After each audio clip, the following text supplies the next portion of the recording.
ไปนครสวรรค์นะหกเจ็ด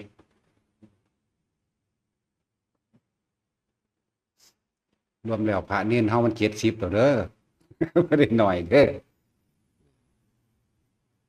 ทั้งพระทั้งเน้นมาร่วมกันแล้วเป็น70ล่ะ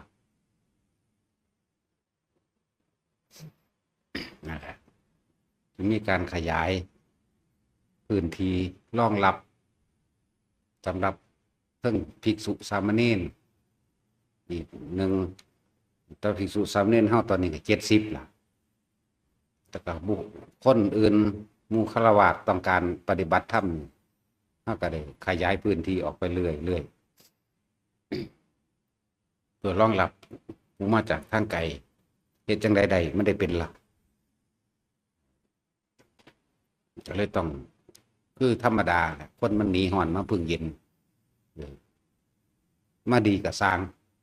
เฮากะเอาบุญให้ปัญญาให้ก่อนแนะนำมาไล่ก็ตามเอาบุญให้ปัญญาให้ความแนะนำเสมอกันทั้งคนไล่และคนดีแต่อันไหนดีก็บ่ดีปานใดดอก เพราะสำนันนะมาแบบใดก็ช่างเฮาวางใจเสมอว่าบ่มีว่าหักไผสร้างไผจักคนบ่หักไผบ่สร้างไผหักแต่ย้ายฝ่ายน่ะเพิ่นกำลังมาหรือบางคือเป็นผู้สาวขึ้นมื้อนี้ไปตาโอไปล่ะผู้บ่าวเรา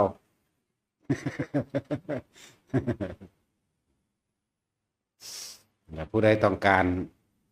ที่สิสร้างบุญสร้างบารมีของเจ้าของไว้จะสิมาร่วมกันในการขุดเจาะบ่อบาดาลเฮาสิขุดบ่อบาดาลในที่ทั้ง4ที่เฮาสร้างขึ้นไปอิหยังละต้นโพผู้หนึงอิหยังละอยู่บ้านหยัง บ้านหยังวะบ้านหยังบ้านดอนไร่เนาะบ้านดอนไร่43ไร่ก็สิไปเจาะบาดาลไว้หั่นนำเพื่อรองรับหมู่เอาถ้าหมู่พระภิกษุทั้งหลายเข้ามานี่ก็เอาไว้จัก10ซะก่อนในสถานที่นั้นจัก10องค์ก็ต้องแต่ว่าตอนนี้เฮาก็ขาดน้ำก็เลยสิเจาะบาดาลไว้หม้องหั่นนำหนึง เจาะไว้ซะก่อนส่วนที่2ก็ที่รองรับคนที่เข้ามาปฏิบัติก็เจาะอีกเป็น2บ่อ3บ่อกับรองรับภิกษุอีก4บ่อก็จักสิภิกษุหรือสิหยังละบ่อที่4ก็ดีพร้อมกับการปลูกต้นไม้ขุดบ่อน้ำบาดาลปลูกต้นไม้รักษาป่าทำถนนสร้างสะพานเฮ็ดเบิดทุกอย่างแล้วผู้ใดสิสร้างบารมีให้เจ้าของเองเด้อก็รวมมาโลดมันบ่อละ25,000นี่ละมั้งแม่นบ่วะแม่นบ่ตัดสินตัดคูณบัก5 หัวล้านไปใส่แล้วนะว่า บ่อน้ำบาดาล4บ่อละ25,000มานั่นแหละผู้ใดอยากรวมก็รวมมาโลดแต่ว่าในการรวมบุญให้ทุกคนบ่ว่าเฮาสิให้ทานหยังก็ช่างให้ทานด้วยไม่หวังผลในทานไม่มีจิตผูกพันในผลแห่งทานไม่ปรารถนาสิ่งใดในความอยากได้อยากดีอยากมีอยากเป็นทานนี่แม้สิเป็นกำลังเงินเพียง1 บาทย่อมมีอานิสงส์แห่งความบริสุทธิ์ใจเฮาบ่ต้องการหลายดอกเอาแค่นั้นแต่ว่าอยากให้ทุกคนทำด้วยความเต็มใจแค่คนละบาททำด้วยความเต็มใจบริสุทธิ์ใจบริสุทธิ์ใจคือบ่อธิษฐานขอใดๆทั้งสิ้นเฮ็ดไปโลดนะยิ่งขอยิ่งไม่ได้เด้อแต่ว่ามันมีอยู่สิ่งหนึ่งว่าคำว่าอธิษฐานบารมีนั่นก็บ่ได้แปลว่าขอให้ผู้ใดผู้หนึ่งหรือให้สิ่งศักดิ์สิทธิ์มาดลบันดาลให้เด้แปลว่าตั้งใจมุ่งมั่นสู่จุดหมายขอผลทานของข้าพเจ้านี่จงเป็นปัจจัยข้าจะได้นิพพานในปัจจุบันชาติอันนี้คือตั้งใจเฮ็ดเอาเองเด้บ่แม่นมีผู้ใดมาดลบันดาลให้นะแม้คนละ1 บาทก็ช่างว่าทุกคนร่วมกันเป็นเจ้าภาพร่วม ก็คือมันก็ไปได้ของไผของมันว่าถ้าเฮายังบ่ถึงพระนิพพานถ้าเฮาบ่เข้าถึงวิมุตติมันก็ยังเวียนว่ายตายเกิดสิ่งทั้งหลายเหล่านั้นล่ะสิมารองรับเจ้าของเองโดยบ่ต้องไปหวังมัน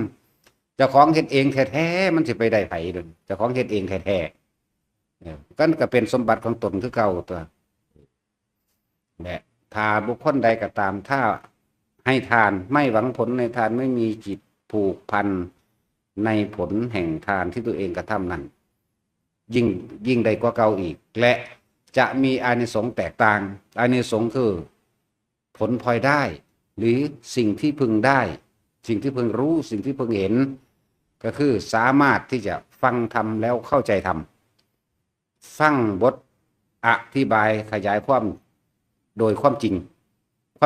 แห่งธรรมทั้งหลายที่นำออกมาบ่ว่าสิออกมาจากพระไตรปิฎกยกอ้างคำพุทธเจ้ามั่งยกอ้างคำภาษาวกมั่งหรือแม้กระทั่งประสบการณ์ตนที่ผู้เพิ่นเป็นผู้นำผ้านั่นแหละให้มันสิฟังแล้วมันสิเข้าใจมันสิลึกซึ้งเข้ามาเลย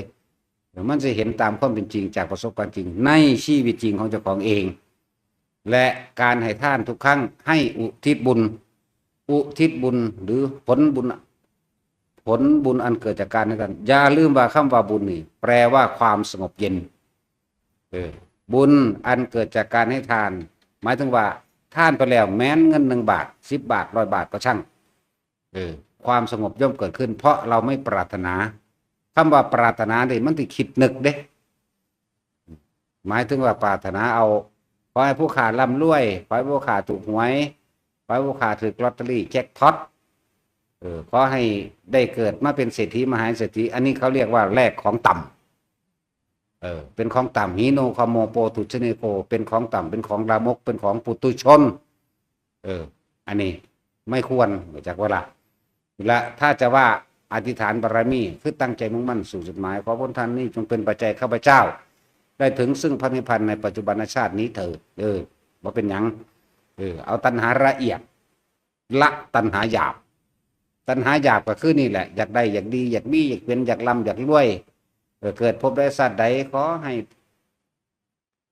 เป็นมหาเศรษฐีเป็นผู้มีอำนาจได้นั่นเป็นนี่เรียกว่าของต่ำก็ยังกลับลงมาเลยว่าต่ำเพราะยังกลับมาจึงบอกกันแต่ละคนบุญอันเกิดจากการให้ทานแล้วไม่หวังผลในทานไม่มีจิตคิดผูกพันในผลแห่งทานว่าจะได้ตามนั้นตามนี้บ่เนี่ยกับได้อานิสงส์อันหาประมาณบ่ได้โดยซ้ำไปคือการฟังธรรมเราเข้าใจความคิดเจ้าของเข้าใจสิ่งที่ตัวเองเคยกระทำมาว่ามันผิดพลาดแบบใดเข้าใจความจริงเข้าใจความว่าเกิดเป็นทุกข์แบบใดแก่เป็นทุกข์แบบใดเจ็บไข้ได้ป่วยเป็นทุกข์แบบใดเพราะยึดหยังและหูจักสาเหตุแห่งทุกข์ก็คือความอยากของตนเองนั่นแหละ การสั่งสมบารมีสั่งสมเพื่อสะสางเด้บ่แม่นสั่งสมเพื่อจดจำนั่นแหละจึงบอกว่าโลกสอนให้จำความเจ็บปวดความเจ็บใจความจดจำหลายอย่างหรือความชอกช้ำจำความชอกช้ำโลกสอนให้จำแต่ว่าธรรมนี่สอนให้ลืมธรรมะนี่สอนให้ลืมทุกเรื่องเล่าคือเบาอย่างจากยางต่างหากหรือว่าเฮาสั่งสมนี่เพื่อสะสางความยุ่งเหยิงในใจอาสวะอารมณ์ความรู้สึกในความยินดีพอใจตัวเดียวนั่นแหละเพื่อสิสะสางตัวนี้นี่แหละจึงบอกว่าคนให้ทานส่วนมากหวังผลในทานมีจิตผูกพันในผลแห่งทานอยากได้แบบนั้นอยากเป็นแบบนี้แล้วก็เข้าใจว่ามีผู้ใดผู้หนึ่งดลบันดาลให้พร้อมบ่มีทางว่าไผสิมาดลบันดาลอิหยังให้ไผได้บ่มีเลยเป็นไปไม่ได้นะแต่จึงบอกว่าทุกคนตัวเองมาเกิดเองแท้ๆเราสิให้ผู้ใดมาละกิเลสในตนเองมาเกิดเองแท้ๆแล้วสิผู้ใดมาแก้กรรมให้มาเกิดเองโดยความคิดของเจ้าของเองมาเกิดเองเป็นผัวเป็นเมียเป็นพ่อเป็นแม่เป็นลูกเป็นนั่นเป็นนี่ซึ่งกันและกัน ก็เพราะว่ามีการสมรู้ร่วมคิดซึ่งกันและกันจิตเจตนาในการกระทำร่วมกันจึงมีกรรมเป็นเผ่าพันธุ์เผ่าพันธุ์คือการกระทำร่วมกันด้วยความคิดเห็นร่วมตัวกัน สมรู้ร่วมคิดกันแล้วก็เลยมีกรรมเป็นทายาทคือต้องเวียนเข้ามาอยู่น้ำกันอีกเลยเอ่นว่าทายาทแห่งกรรมเฮ็ดอันใดไว้ก็เลยต้องเป็นไปตามนั้นเพราะว่ามันบ่ลืมถึงบอกว่าโลกนี่สอนให้จำทำสอนให้ลืมนั่นแหละถึงบอกว่าทุกคนสั่งสมถ้ามันบ่ถึงเด๋หมายถึงว่าเข้าสู่วิมุตติหลุดพ้นถ้ามันบ่ท่านได้ถึงความหลุดพ้นมันจะกลับมาเอาผลของท่านโดยที่ไม่ต้องหวังผลแต่ว่ามันสิมีอานิสงส์ยิ่งกว่านั้นอีกได้มากกว่านั้นอีกถ้าสิพูดถึงเรื่องใดนะนั่นแหละจึงบอกว่าทุกคนถ้าผู้ใดต้องการเป็นเจ้าภาพร่วมภาพร่วมเฮ็ดเป็นคือของใครของมันร่วมในการขุดบ่อน้ำบาดาลสร้างสถานถ้ำจีดินเฮาก็ซื้อเห็นบ่ล่ะเฮาก็ซื้อกุฏิวิหารต่างๆเฮาสร้างตลอดทางบ่มีวันหยุดหย่อนอยู่เดียวนี้เฮ็ดนำกับบ่ทันคนที่เข้ามาเนี่ยลองดูสร้างเฮาก็บ่ได้จ้างอีกมิตรดาเนาะมาตั้งใดก็ด่าคือเก่าแหมเป็นตาสั่งคือหยังนี่เด้เนาะผู้ใดด่าเราจดจำไว้เจ็บใจก็ไปเกิดกับสิ่งที่จดจำแล้วเจ็บใจนั่นแหละสมน้ำหน้าจักว่าล่ะขนาดครูบาอาจารย์ด่ายังเครียดอยู่ภาษาหยังกับผู้อื่นเนาะแม่นบ่พวกมาแต่ไกลๆคือกันอย่าคิดได้ว่าสิได้คำย่องคำชมบ่มีทางเฮาสิขนาบแล้วขนาบอีกเทิงกระทืบพร้อมธรรมดาบ่นอกตาสินทั้งรองรับอยู่ตลอดจ้ะแม่นหยังขึ้นก็วากใส่โลดจักผิดจักถูกวากใส่โลดจักแม่นหยังบ่มีแต่ด่าเล่าแต่เล่นตัวเล่าคือหยังนี่เนาะคนไม่เห็นให้น้ำเล่าดอกแต่เฮาบ่ให้ดอกมีแต่ด่าเป็นจังซั่นหลักจากว่าผู้ใดต้องการเป็นเจ้าภาพร่วมที่จริงมันทุกอย่างเลยที่เฮาเฮ็ดนี่สถานถ้ำอันนี้เดี๋ยวว่าพุทธครุการามเป็นที่รองรับหนทางเดินของผู้รู้เด่นจากบ่ล่ะสถานที่รองรับหนทางของผู้รู้พุทธครุการามจังซั่นต้นไม้สร้างไว้บ่ว่าคนบ่ว่าสัตว์ได้พึงพาอาศัยคือเฮาปลูกเครื่องของอยู่ของกินปลูกขุดบ่อน้ำบาดาลมันสมบูรณ์บริบูรณ์แบบแล้วเด้ทำสะพานสร้างถนนเขาก็สร้างให้เห็นแล้วตัวก็เงินพวกที่เขาเจ้าบริจาคมานั่นแหละวัด4 ล้านกว่า5 ล้านนั่นล่ะถนนก็ดีของเทศนาเลยมาตรฐานนะบางหม่องก็20 เส้นพุ่นบางแต่ว่าบ่เคยต่ำกว่าหม่องละ15 เส้นเด้เป็นตาอยากอายภาคหลวงเนาะสูว่ากันมาเบิ่งเอาตัวอย่างน้ำกูเด้อมาตรฐานคือหยังนี่ฟังโซนั่นโอ้ยได้3 มื้อลอกเบิดแล้วมาพืชเก่าล่ะนั่นแหละถ้าบ่มีการการโกงการกินหินเหล็กบุญไส้ประเทศไทยเฮาบ่กระจอกดอกเข้าใจว่าล่ะบ่กระจอกอันเงินที่สิเอามาเฮ็ดเพื่อประชาชนนั่นน่ะนอกจากมันพากันสแตกเบิดแต่ว่าก็ไปแดกแห่นไม้ในขี้ดินหมดล่ะคือเป็นปวกนั่นคือเรียกว่าเศษกรรมเล็กๆน้อยๆพวกเป็นปวกเด้อพวกเป็นสังเสชะ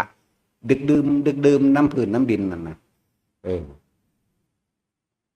เฮาบ่เว้าเล่นเด้เฮาเว้าจริงๆเฮาเห็นมาเบิดแล้วเด้จากหนักขึ้นมาหาเบาจากเบาลงไปหาหนักซับไปซับมาอยู่จากเบาก็ต้องลงไปหาหนักคือเก่าไม่ธรรมดาบ่คำเว้านี่บ่เล่นจักอย่างดอกเด้อคำเว้านี่มีแต่คำจริงทั้งเบิดบ่เล่นบ่มีถ้าเว้าจริงเห็นมาล่ะบ่ฮอดกับปวกสู้เติร์ดพอศาสตร์ใดผู้โลหิตผู้สื่อพระพุทธเจ้าเฮาบ่เคยหูยินเลยมันก็ว่าได้โอ้สู้เกิดสมัยนั้นบ่พุ่นน่ะบ่ซั่นสิเว้าว่าเกิดมานี่ตั้งแต่จื้อสื่อมาได้นี่หรือบ่แม่นแต่จื้อสื่อเด้เคยบวชน้ำเพิ่นแบบเอหิภิกขุอุปสัมปทาหมายถึงว่าบวชต่อหน้าต่อตาพระพุทธเจ้าบวชให้นี่3,584,392พระพุทธเจ้าพุ่นเด้บ่ได้บวชนำพระพุทธเจ้าองค์พระโคดมบ่ได้บวชนำแต่ว่าบวชปลายศาสนาแบบนี้ก็บ่ว่าปลายหรอกว่าต้นไม้ๆมันก็บวชอยู่จักบ่ล่ะ บุพี่จักอยู่ถามไปพี่จักบราสันสาวบ่มีตาจะคนดีๆเนาะยังสั่นจ้ะแหละองค์3 ล้านเนี่ยองค์ที่1จาก3 ล้านจักซื้อว่าจังใดแท็กซี่มึงรู้จักบ่เอาเอากูคือหูจักแต่แน่จังสั่นตัวมันธรรมดา3,500,000หมายถึงบวชน้ำเด่นอันช่วงไปตกนรกอยู่หันมันเท่าไหร่อีกแล้วเด้กว่าสิคือตกนรกมันสุดยอดได้เลยจักว่าล่ะว่าฉันสิเว้าได้บ่ไม่มึงกูยังว่าได้มัน16,000กูลงเบิดเลยจังสั่นเลยแต่ส่วนมากเฮาสัตว์นรกหลายกว่าสัตว์นรกเปรตบ่เป็นปานใดเปรตบ่ค่อยโลภบ่ค่อยเป็นนรกกับเดรัจฉานเทวดาบ่ค่อยเป็นอยู่เพราะมันเลวสารเลวมันลงหลายกว่าที่เนาะนั่นแหละจังหวะแต่ละคนก็จะย่างการให้ทานเด้อเป็นก้าวแรกในการที่สิเข้าถึงพระนิพพานนั่นแหละเฮาให้ทานเฮาจะไปหวังผลในทานจะมีจิตผูกพันในผลแห่งทาน จะไปทำบุญแลกของทำบุญนี่มันต้องละบาปส่วนมากทำทานเพิ่มทุกข์ทำบุญเพิ่มบาปคนบางหูจักคำว่าเนื้อหาของว่าบุญสำเด้อปุญญะภาคิโนนี่หมายถึงภาชนะรองรับความสงบเย็นใจเฮาภาคกายของเฮาเองมันรองรับได้เด้ภาคกายภาคใจนั่นแหละบุญคือความสงบเย็นและต้องเป็นประโยชน์ต่อผู้อื่นนั้นด้วยว่าแม่นประโยชน์ต่อของเด้คนให้ทานแล้วก็หวังผลจากการให้ทานเรียกว่าถ้าจะทำบุญจักอย่างนี่หรือทำทานจักอย่างแค่10 บาทมันเป็นหยังจังไปซื้อสวรรค์วิมานไปแล้วนั่นบ่ล่ะมันจะเอาหยังมาสงบเอามันจะเอาหยังมาเป็นบุญเอาแล้วก็ใส่คำว่าบุญอีกคือเฮาเห็นอยู่ซุมื้อนี่แหละบุญบวชว่าซั่นบุญกฐินบุญผ่าป่าเห็นบ่ล่ะฉลองนั่นฉลองนี่จ้างหนังเขาบ่ค่อยจ้างแล้วเดี๋ยวนี้จ้างรถแห่จ้างหมอลำหมอร้องเขาไปแสดงแล้วไม่แต่ฆ่ากันเห็นบ่อันนี้ทุกคนเห็นน้ำได้ตลอดบ้านใดบ้านนั้นจ้างหมอลำจ้างมหรสพต่างๆเข้าไปฆ่ากันโลดทิ่มระเบิดใส่กันโลดยิงกันฆ่ากันตีกันโลดนั่นล่ะบุญบ่นั่นบ่มันบ่ได้แม่นบุญเด้นั่นแต่ว่าใส่สื่อในงานนั่นว่าบุญบวชเห็นบ่ล่ะอย่างสั้น กินเหล้าเมายาแห่แหนกันอยู่ว่าสั่นยิงกันตีกันฆ่ากันนั่นแหละเพราะว่าหยังบ่ได้รับการศึกษาที่ถูกต้องนั่นแหละเฮ็ดสืบต่อกันมานี่เพราะว่ากระทำสืบต่อกันมาโดยไม่มีความเข้าใจไม่รู้เรื่องของคำว่าพุทธศาสนาแต่ว่าใส่คำว่าพุทธศาสนาบันดาได้แมนได้นั่นน่ะจังเป็นแมงหยังได้นั่นน่ะจักว่าล่ะเอาความจริงเป็นสั่นบ่ผู้ใดยอมรับบ่เอายอมรับบ่ว่าตั้งแต่มีรถแห่เขาตีกันฆ่ากันโลดกินเหล้าโลดกินเหล้าฆ่ากันซุมื้อนี้ทั้งเหล้าทั้งบ้าทั้งหยังแน่ล่ะมีเบิดสมกันอุ้ยปุ้ยเลยเป็นสั่นกินยาบ้าใส่เหล้ากินใส่กาแฟกินใส่หยังแน่ล่ะโอ้ยสารพัดแล้วก็มักย่องมักสองเข้าไปบ่ได้รู้จักหยังเด้บ่ว่าเจ้าภาพบ่ว่าผู้มาร่วมกันนั่นแล้วเจ้าภาพผู้เริ่มต้นน่ะเจ้าเป็นหัวหมู่เจ้าสิตกนรกหนักกว่าหมู่เด้อเจ้าจะคิดว่าพวกเจ้าสิได้บุญมีทางขาหมูขาหมาขาเป็ดขาไก่หอยแข้งแมลงภู่เหล่ายาแม่นบ่ล่ะนั่นแหละเขาเอิ้นลงทุนซื้อนรกรู้จักบ่ล่ะนั่นแหละลงทุนซื้อนรกเลยล่ะหมกหอยแข้งพวกเจ้ามาลวกเท่าใดกิโล100 กิโล200คนเด่นจักบ่ล่ะหอยแมลงภู่ก็คนเด่นปลาดุกปลานิ่นคนเด่นมันมีอยู่ไสขาผู้อื่นเพื่อใส่เจ้าของมีความสุขเนาะมีอยู่บ่วะค่าแท็กซี่ไปอันคั่วให้หมูกินบางเดียวมันสิบ่เครียดว่าสั่นเนาะแต่ว่าแท็กซี่มึงหันคือหมูอยู่ เออเหมือนอีหลีนั่นแหล้วมึงก็ต้องอาฆาตเป็นคือกันเห็นไหมแม่นบ่ล่ะนี่ก็ความจริงไหมลูกขาเจ้าภาพลองเบิ่งขาหมูขาเจ้าภาพหมูกินเบิ่งดูเออมันก็กัดแขวกัดข้างกำมือแน่นอยู่ว่าสั่นเนาะเออตาเหลือกขึ้นมึงเด้อว่าคอยกูได้ขามึงคือกันนั่นเดียวทั้งสั่นเด้มันไม่ได้เกี่ยวกับนั่นเด้เดี๋ยวนี้อีหลีนี่แหละหอยแข้งมาแรงกูก็คือกันคนได้นั่นน่ะจิตดวงเดียวกันมีความเจ็บความปวดความอาฆาตมีความรู้สึกเดียวกันเด้ออย่างสั่นนั่นแหละเป็นจังใดสิเฮ็ดบุญได้สั่นว่าได้ฮาละคนมันเถียงแล้วจะเอาไสมาเลี้ยงแขกถ้าสูบ่ฮู้จักหยังสูบ่เคยฟังแนวมื้อนี้แม่นบ่ล่ะพระโมคคัลลาภาษาลิบุตรบวชบ่ได้แห่ได้ล่ะเนาะเห็นอยู่ว่าสูนั่นน่ะกูเห็นอยู่เด้บ่ได้แห่เด้มหาเศรษฐีมหาเศรษฐียังไงเด้นั่นน่ะลักลี่ร้อยไปบวชโลดพวกบริวารก็โหไปแล้วลูกพี่เฮาโตดนำกันโลดได้ล่ะบริวารเพิ่นผู้ละ250บวชต้องเป็นพันหมดได้ล่ะร่วมกันดอก500ว่ามัน250บริวารผู้ละ500มาบวชน้ำกันบ่ได้แห่จักนิดหนึ่งเลยเธอจงเป็นภิกษุมาเถิดเนี่ยอันทำมันเรากล่าวดีแล้ว ผมและหนวดมันก็เหี่ยนลงเอาเองโหลดได้ล่ะผ้าก็เลื่อนลอยจากผ้ากาดลงมาโหลดก็ซุบใส่บวชเพียงวันเดียวปานว่าภิกษุบวชถึง60 พรรษาธรรมดานั่นแหละพระเจ้าสั่งสมบุญไว้แล้วมันเลยเป็นแบบนั้นอย่างสั้นแต่ว่าเห็นว่าไปแห่ไผเด้อแม่เพิ่นบ่ได้พอใจได้เรื่องลูกไปบวชก็เลยแม่นบ่ล่ะบ่ได้มีผู้ใดพอใจได้แน่อันนี้ทั้งยินดีทั้งพอใจแต่ว่าบ่แม่นพอใจแบบนั้นเด้ยินดีพอใจว่าสิเอาคณะใดเฮานะเนาะบ่ว่าสิรถแห่บ่ว่าสิเราสิเอายี่ห้อใดอันนั้นในเซิ้นผู้ใดเป็นแขกมีเกียรติเนาะจังซั่นแล้วผู้ใดเป็นผู้นำหมู่คนผิดหมู่ผู้นั้นน่ะหนักกว่าหมู่เด้อจังบอกว่าเทียบเบิ่งดีๆกับคำว่าบุญเด้อบัดนี้เด้อยากบ่ย่ำเวลาเสิร์ฟของยากบ่เสิร์ฟเหล้าโต๊ะนั้นเสิร์ฟเบียร์ตัวนี้โอ้ยอันนั้นเบิดแล้วเฮ้ยอันนี้เบิดแล้วเฮ้ยงงพวกกันผู้ไปเสิร์ฟก็ทั้งศูนย์ทั้งด่ากันเนาะหังคนก็เรื่องมากเว้ายั่วเว้าย้วนเว้ากวนตีนนั่นบ่ล่ะ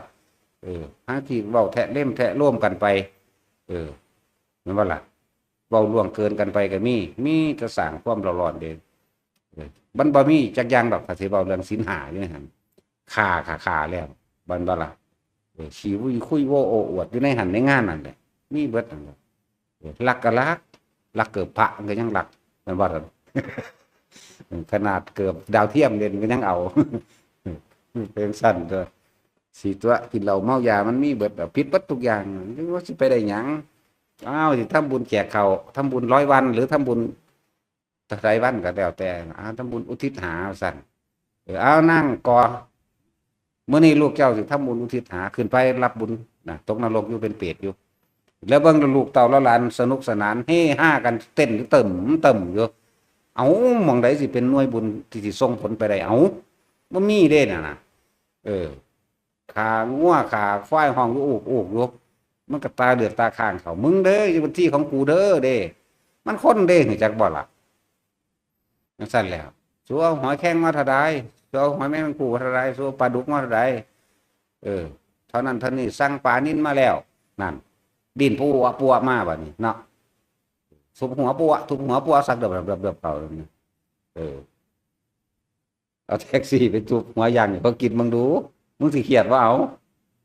จังซั่นแล้วกูก็อาฆาตคือกันเด้กูเนาะขากูไว้เนาะ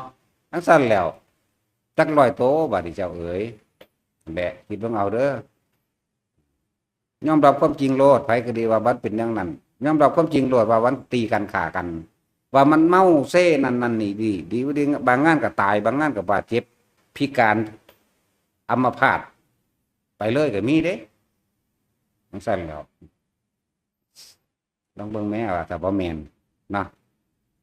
สั่งปูมาเท่าใด มาย่างมาเฮ็ดนั่นเฮ็ดนี่สั่งหอยมาเท่าใดนี่ชีวิต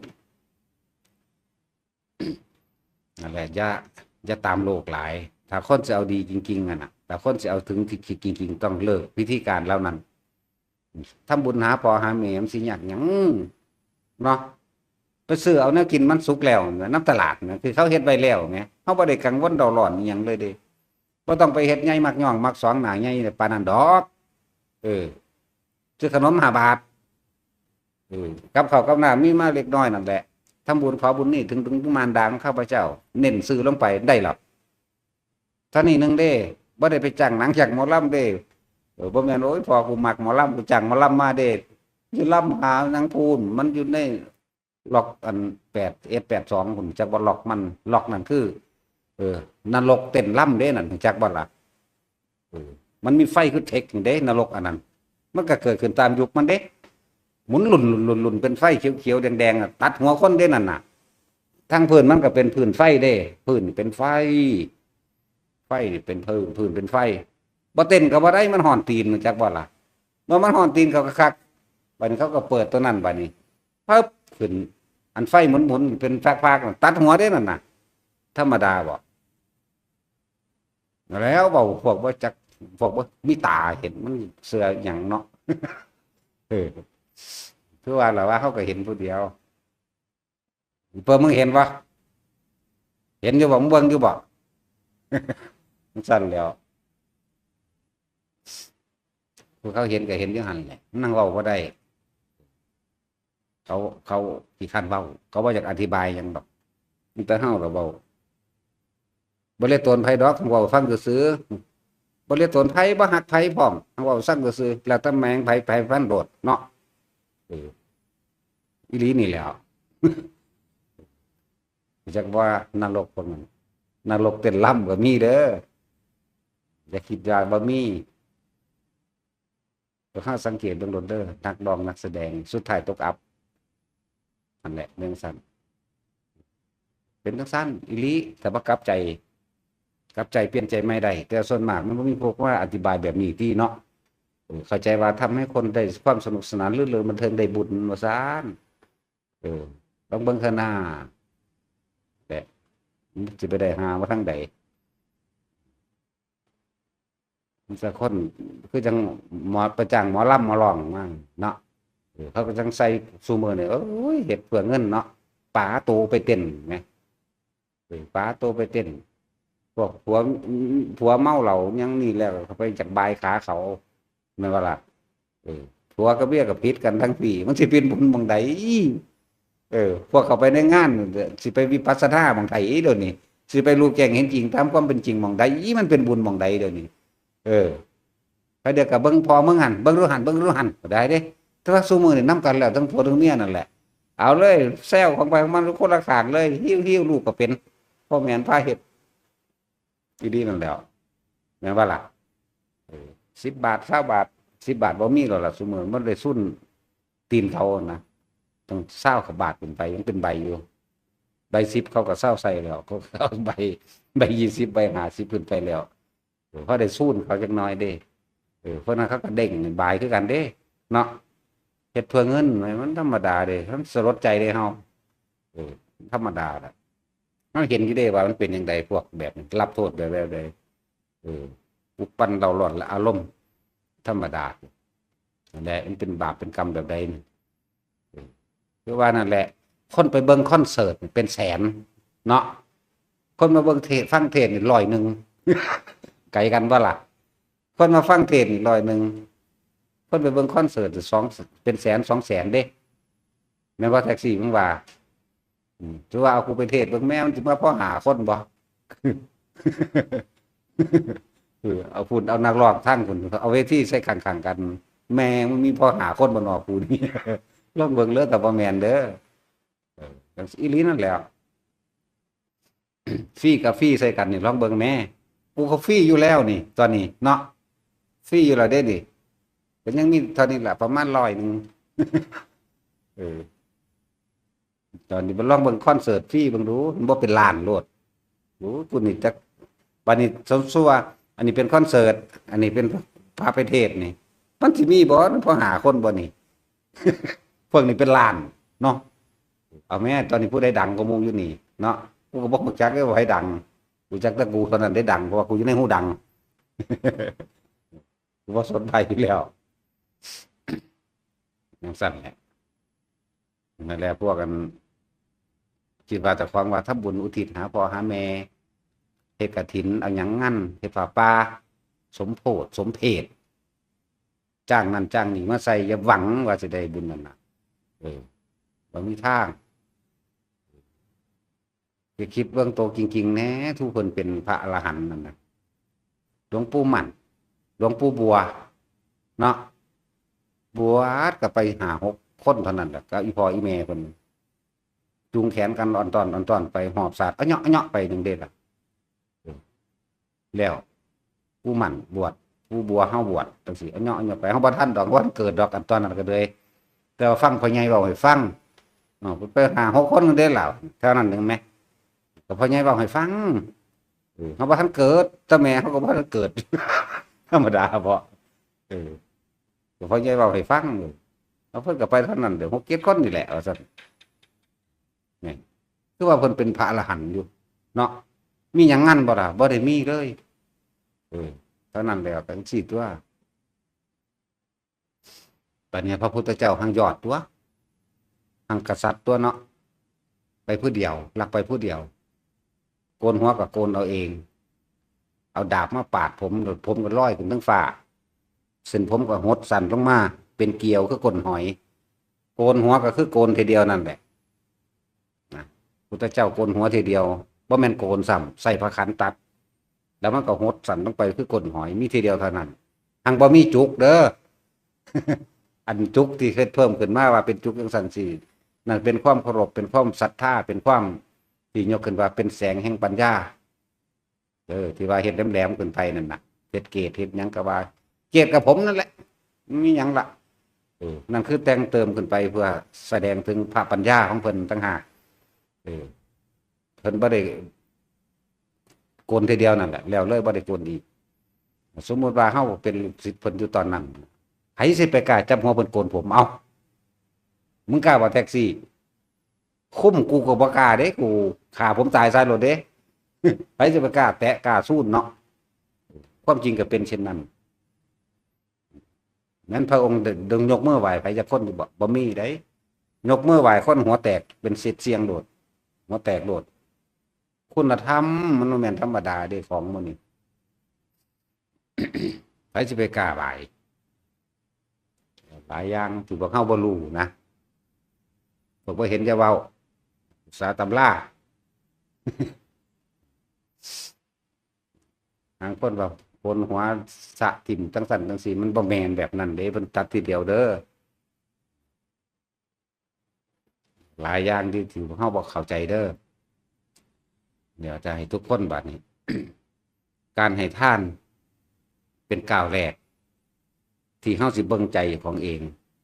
การหวังผลให้ทานมีจิตผูกพันในผลแห่งทานคิดว่าแลกนั้นใดนี่เป็นจังซั่นจังซี่นี่คือบ่แม่นการให้ทาน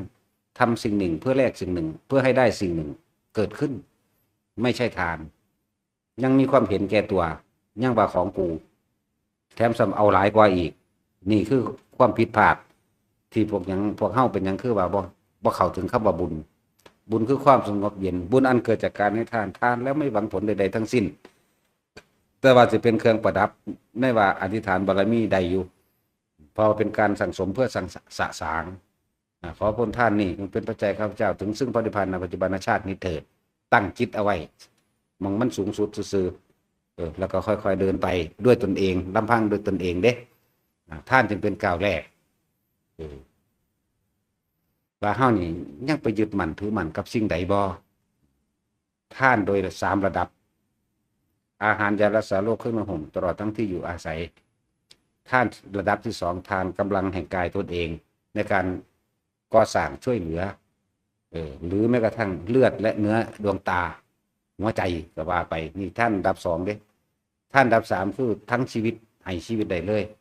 อันนี้ส่วนมากก็เป็นพระโพธิสัตว์นะเฮ็ดได้บางนี้ท่านเนื้อท่านหนังสิแหละบางภาษาก็เกิดเป็นเหี้ยเป็นตัวแล่นไงแล่นเข้าในกองไฟให้มูลฤาษีขี้ไฟผู้เขาชาญทรงชาญกินจังซี่บางชาติก็เป็นไก่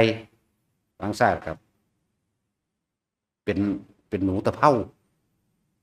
บางซาก็เป็นนกพิราบบินลงให้โอ้ยหลายศาสตร์โพดถือเบาไรมากมันหลายโพดตอนละท่านเนื้อท่านหนังก็ดีท่านเบิดชีวิตเด้ตายเป็นไก่มัน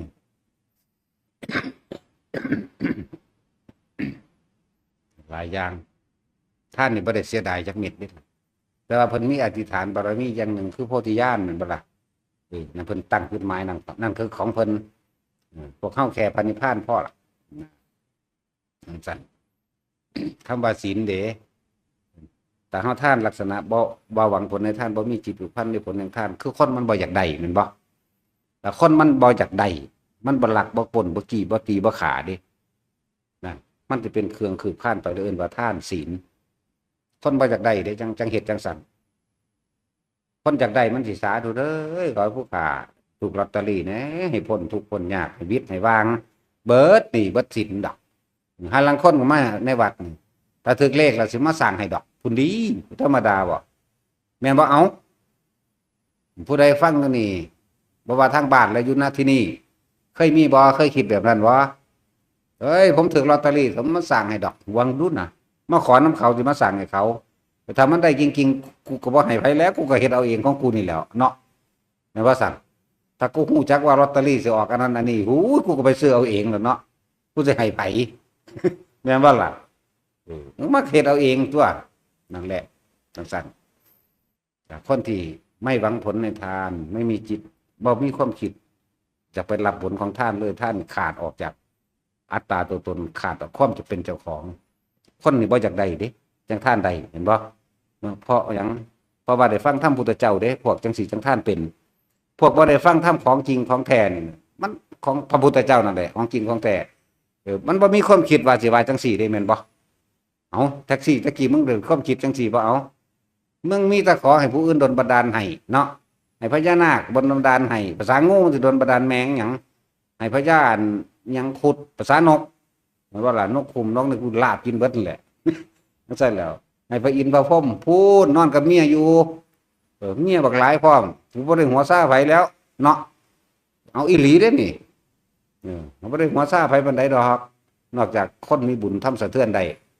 สะเทือน3โลกธาตุได้จักบ่ล่ะแต่คนมีบุญตกอับสินอนอยู่เลยก็สร้างฮ้อนพ้นโลด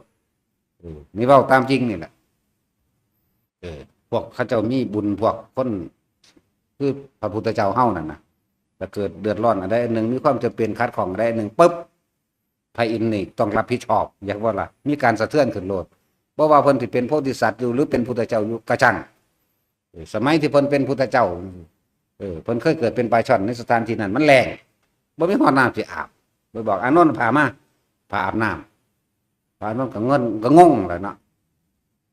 อาบน้ำจังใดหนอนี่บางหันมันแห้งโคโลอยู่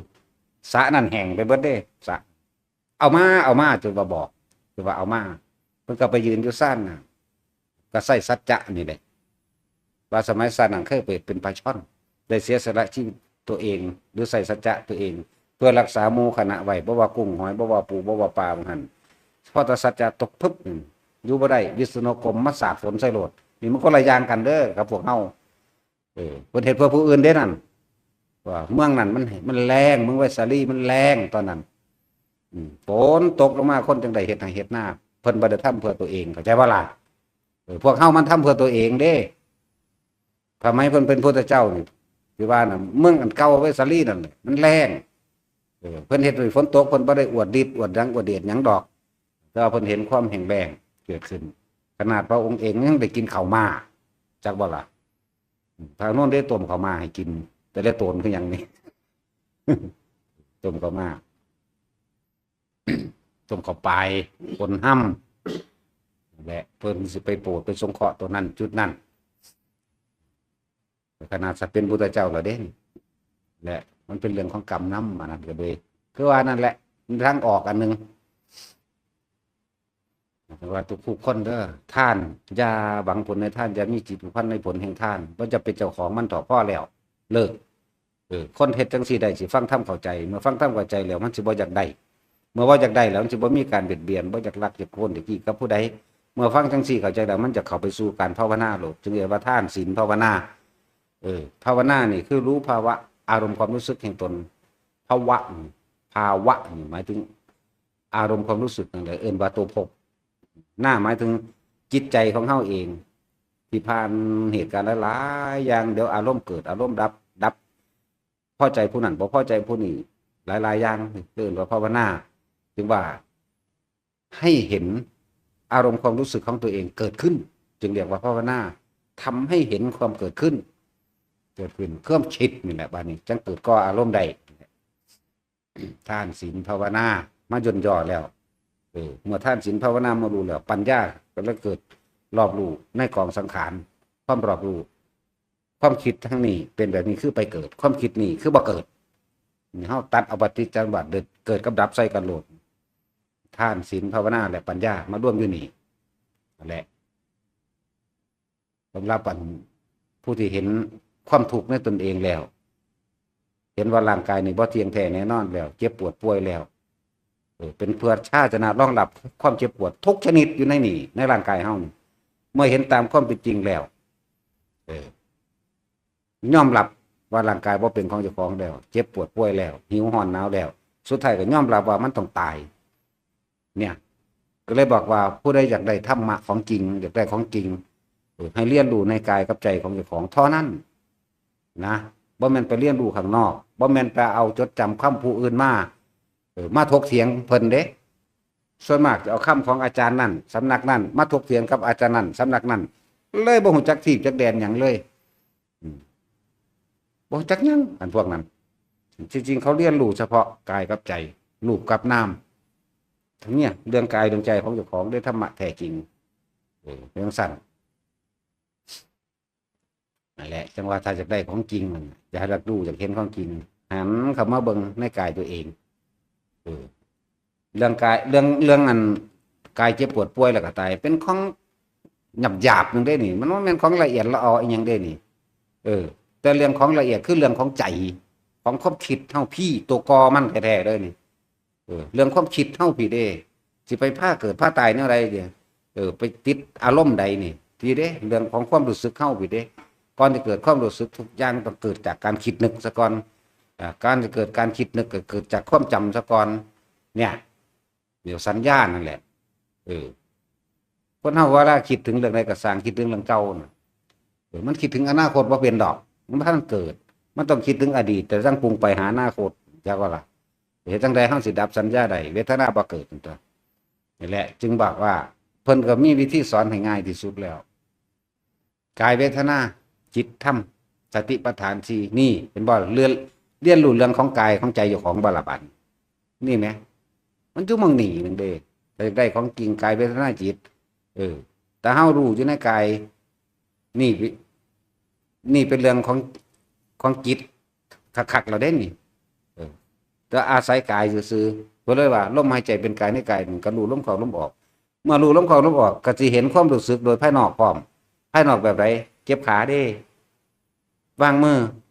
ขั้นบางนี่งามนี่ว่างจังสี่ก็พอดีว่างจังสี่ก็พอดีเอาจังสี่ไอ้ท่านั่นท่านี่ยันตะประเด็นก็มีเด้หรือจะท่านี่หัวมึงจังสี่ก็มีเด้โอ้ยเห็นแม่มันยังธรรมดาป่ะ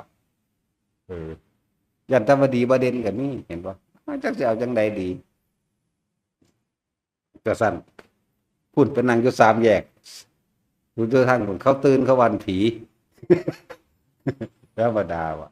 ยังสั้นเด้เนี่ยความคิดมันปรุงมันแปลงไปเห็นป่ะมีเบิดอรรถนะแนวใดก็ดี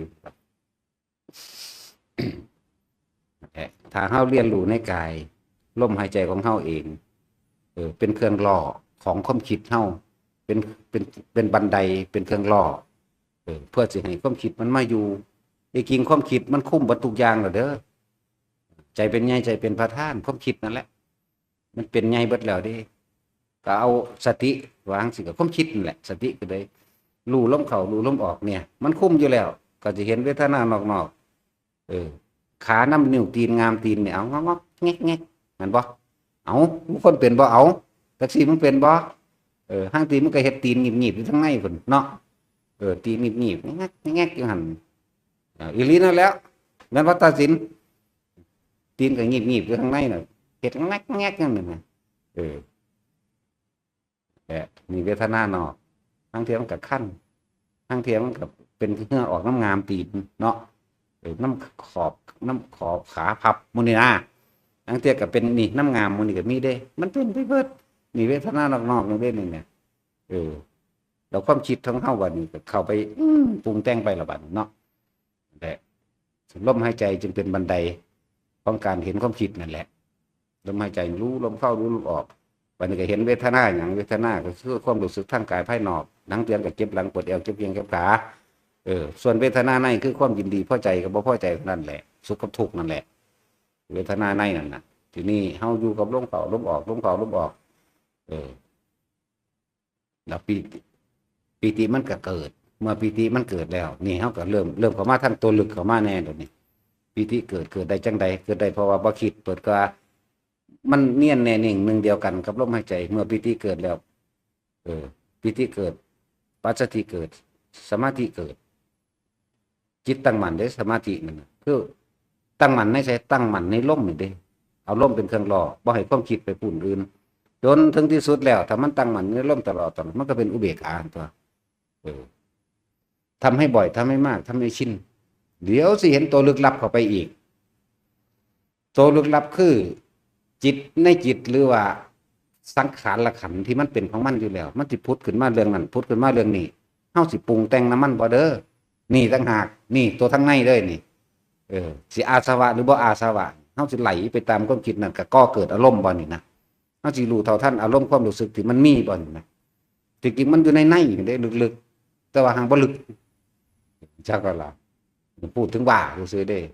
เพราะนั้นอานาปานสติคือลมเข้ารู้ลมออกเมื่อเฮามีลมเข้าลมออกเฮาประคองบ่ให้ไปคิดนึกไปถึงสิ่งใดอีกแม้ความขั้นตีนงอกๆแงกๆขั้นน้ำงามมือ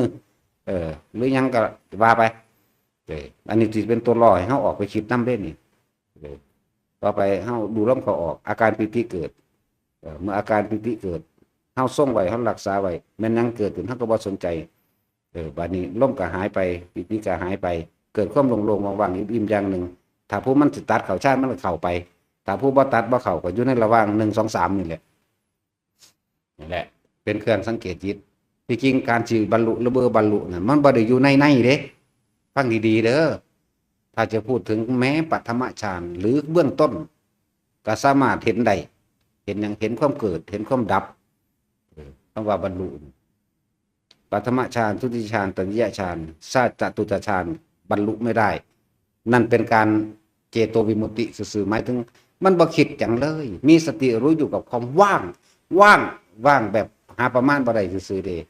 เท่านั้นเด้ออกมาแล้วยังศูนย์คือเก่าอยู่เด้แม่นบ่ล่ะถ้าสิเปรียบเทียบเฮาจึงเปรียบเทียบง่ายๆว่าเปรียบเสมือนคนนอนหลับนี่แหละนอนหลับมิดอิงติ่งบ่ฝันเลยโอ้ยมีกำลังวังชาดีคือกันเพราะอันบ่ฝันมันบ่เมื่อยแต่ถ้ามีสิ่งกระทบเด้โมโหขึ้นเลยก็มีสั่งเลยก็มีหักเลยก็มีเด้เนี่ยจึงบอกว่ามันบ่ได้อยู่ลึกล้ำปานนั้นดอกแม้ปัฐมฌานทุติยฌานตติยฌานแค่ปัฐมฌานคือหยังรู้ลมเข้าออกและอาการปิติเกิดเฝ้าสังเกตความคิดตัวเองเดี๋ยวก็คิดถึงผู้นั้นรู้ตัวดึงกลับมาคิดถึงผู้นี้คนรักคนเกลียดเห็นบ่ล่ะรู้ตัวดึงกลับมา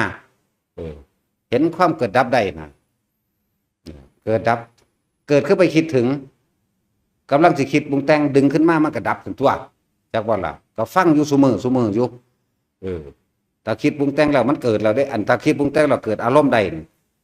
พบเกิดแล้วได้นั่น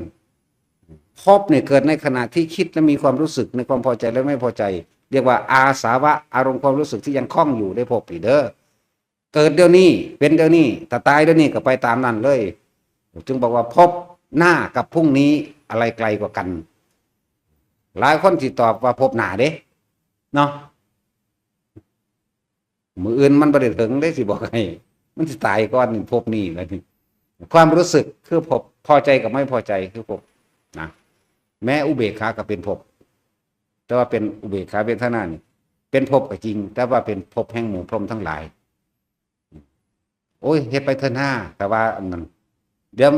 ถ้าเฮาส่งความอันเป็นอุเบกขาได้ตลอดได้เรื่อย แล้วเขาจะเห็นสิ่งใดสิ่งหนึ่งเข้ามากระทบเขาเองดอกถึงที่เพิ่นว่าจิตที่ถูกโลกกระทำกระทบแล้วจะไม่หวั่นไหวเมื่อมันอยู่จังสี่เมื่อมันอยู่ในอุเบกขาของมันจังสี่แล้วมันสละเองมันหูโทษแล้วมันบ่คิดนึกดอกมันบ่คิดบ่นึกบ่ปรุงบ่แต่งบ่เป็นนั่นไปได้นี่ดอกถึงบอกว่ายังกระทบกับช่างมันเลยว่างจากสิ่งที่มีอยู่สุญญตาเป็นหยังสุญญตาเป็นใดสุญญตาคือขาดอารมณ์ความรู้สึกนั่นเองมันเลยบ่มีตัวตนสุญญะหมายมาจากคำว่าสัญญาสุญญตาตามาจากคำว่าอัตตา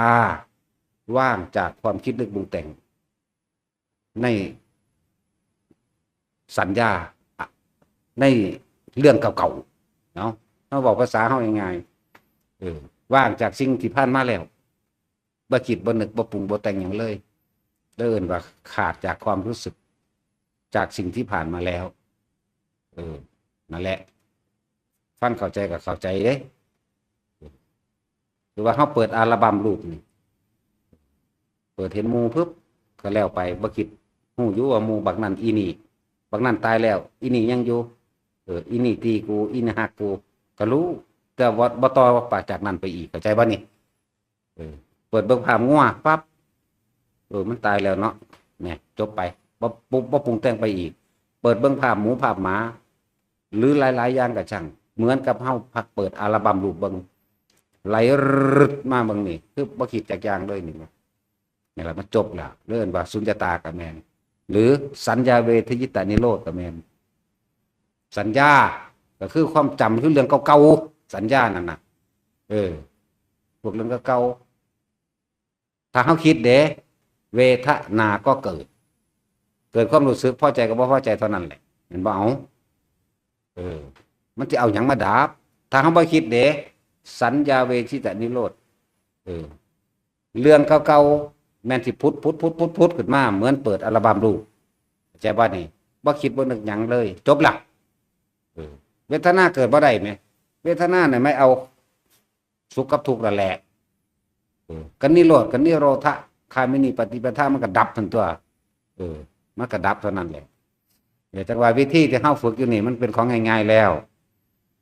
จุดเริ่มต้นในการฝึกกับลมหายใจกับจับจุดอุณาโลมคือเอาอาการที่ไว้กลางหน้าผากนิ่มๆน่วงๆเฮ็ดอยู่แค่นี้ชั้นที่2มันสิเป็นเอาเองที่3มันสิเป็นเอาเองที่4มันก็เป็นเอาเองเฮาบ่ได้ไปกำหนดอย่างอื่นต้นแรกเฮากำหนดแค่ลมหายใจเข้าออกเมื่อรู้อยู่กับลมหายใจเข้าออกแล้วอาการปิติก็เกิดขึ้นมาเอาเองบ่ได้กำหนดโตที่กำหนดจริงๆคือกำหนดในลมหายใจนี่หรือว่าตั้งใจเบิ่งลมเข้าออกนี่